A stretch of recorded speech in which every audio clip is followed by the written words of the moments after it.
আম্মা জান আয়েশা রাদিয়াল্লাহু তাআলা আনহাকে যখন জিজ্ঞেস করা হতো আল্লাহ রাসূল সাল্লাল্লাহু আলাইহি ওয়াসাল্লাম ইন্তেকালের পরে, তাবিঈরা যখন জিজ্ঞেস করতেন যে কাইফা কানা খুলুকু রাসূলিল্লাহ, আম্মা জান আমাদের নবীর আচরণ কেমন ছিল, তো তখন আম্মা জান আয়েশা রাদিয়াল্লাহু তাআলা আনহা বলতেন কানা খুলুকুহু আল কুরআন, ওনার আচরণ ছিল কোরআনের আচরণ, কোরআনই জীবন ছিল ওনার। এবং ইনদামা রাসূলুল্লাহ ইয়ামশি আলাল আরদি কাআন্নাল কুরআনা ইয়ামশি আলাইহি, রাসূল সাল্লাল্লাহু আলাইহি ওয়াসাল্লাম যখন মদিনার রাস্তা দিয়ে হেঁটে যেতেন, আম্মা জান আয়েশা বলতেন মনে হতো একটা জীবন্ত কোরআন হেঁটে যাচ্ছে, as if a living Quran is walking on the street of Medina। রাসূল সাল্লাল্লাহু আলাইহি ওয়াসাল্লাম মদিনার অলিতে গলিতে যখন হাঁটতেন, দূর থেকে দেখে মনে হতো একটা লিভিং কোরআন হেঁটে যাচ্ছে। তার মানে পুরো কোরআনে ৩০ পারায় থিওরিটিক্যালি যা বলা আছে, রাসূল সাল্লাল্লাহু আলাইহি ওয়াসাল্লামের জীবনে প্র্যাকটিক্যালি সেটা করে দেখানো আছে। এজন্য ওনাকে বলা হয় লিভিং কোরআন, তিনি হচ্ছেন জীবন্ত কোরআন।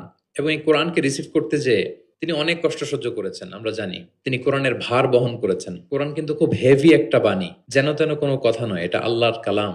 এজন্য আল্লাহ তাআলা বলছেন ইন্না সানুলকি আলাইকা কওলান সাকিলা, নবী হে আমি খুব ভারী হেভি ওয়েট বাণী আপনার কাছে নাজিল করতেছি। এটা সাধারণ বাণী না। ওটের উপর বসে থাকা অবস্থায় যখন রাসূল সাল্লাল্লাহু আলাইহি ওয়াসাল্লামের উপর কোরআন নাজিল হতো, ওট মুহূর্তের মধ্যে দাঁড়ানো থেকে বসে যেত, ভার সহ্য করতে না পেরে।